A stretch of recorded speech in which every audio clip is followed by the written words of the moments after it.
Hello guys, మనం ఇప్పుడు దట్టమైన అడవిలో ఉన్నాము.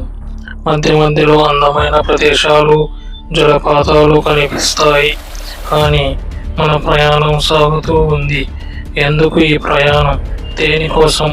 ఈ దట్టమైన అడవిలో క్రూర జంతువులు ఇలా ఏదైనా ఉండొచ్చు. కానీ మన ప్రయాణం సాగుతూ ఉంది.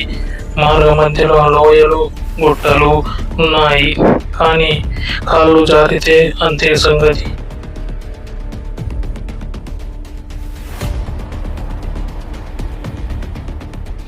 మేము వచ్చేటప్పుడు 6 మంది వచ్చాము, కానీ 2 తిరిగి వెళ్ళిపోయారు.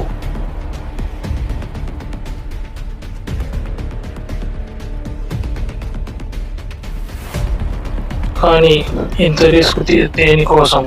Stay tune. ఫుల్ వీడియో కోసం లైక్, షేర్ అండ్ సబ్స్క్రైబ్ చేసుకోండి.